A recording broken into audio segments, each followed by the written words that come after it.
সুখী হতে যেমন জীবনে অনেক বেশি টাকার প্রয়োজন, আবার তেমন সুখী হতে জীবনে একটা ভালো মানুষ আপনার পাশে থাকাটাও অনেক বেশি জরুরি। আমার কাছে কি মনে হয় জানেন, একটা সুন্দর গিফটের থেকেও বেশি আপনার পার্টনার যদি আপনার সময়ের মূল্যটা অনেক বেশি দেয় আপনাকে, তার এত ব্যস্ততার মধ্যে সময় দেয়, সেই সময়টাকে কাজে লাগিয়ে আপনারা যদি একটি সুন্দর মুহূর্ত তৈরি করেন, তাহলে আপনার জীবনে সব থেকে বড় গিফট হবে ওইটাই।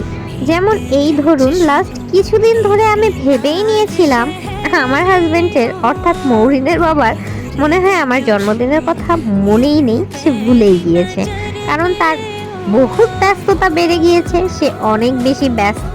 কিন্তু দেখা গেল ঠিকই সে আমার জন্মদিনের আগের দিন তার স্যালারিটা পেয়েই আমাকে বলল, চলো আজকে তোমাকে একটু স্পেশাল ফিল করাই। আমার কাছে ব্যাপারটা একটু অন্যরকম লেগেছিল। আমার মনে হয়েছিল হয়তো বা সে আমাকে কোনো কিছু গিফট করবে, বাট না, সে জানে আমি কিসে সব থেকে বেশি খুশি হই।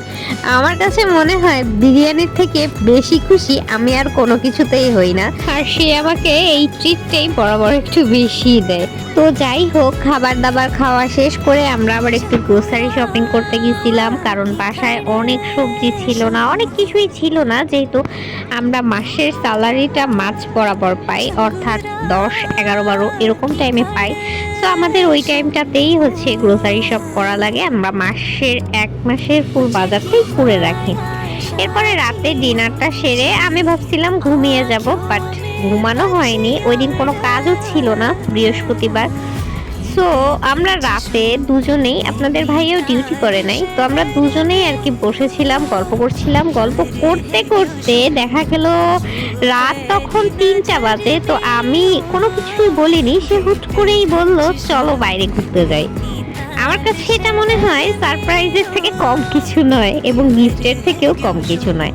কারণ আমি এ দুটোতেই অনেক বেশি খুশি ফিল করি। কারণ আমি যখন অনেক বেশি ডিপ্রেসড থাকি, তখন আমার মন চায় যদি আমি একটু ঘুরতে পারতাম, যদি আমি একটু একদম নির্মূল বাতাসে উঠতে পারতাম, তাহলেই আমার সব থেকে মনে হয় ভালো লাগতো, আমার দিনটা মনে হয় সব থেকেই ভালো যেত। তো ঘুরে ফিরে পছন্দের টি টাইম থেকে একটু খাবার অর্ডার করছিলাম, স্যান্ডউইচ ক্লাব, এটা খেয়ে আর একটু ঘুরে ফিরে বাসায় চলে আসছিলাম।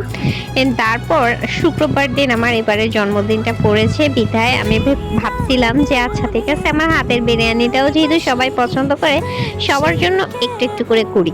তো একটু করে করেছি সবার জন্য, সবাই খেয়েও বলেছে বেশ মজা হয়েছে। এটাই আমার জন্য বড় পাওয়া। আমার কাছে বেশি কিছুর প্রয়োজন নাই, আমাকে যে স্পেশাল ফিল করাবে সেই হচ্ছে আমার আপন মানুষ।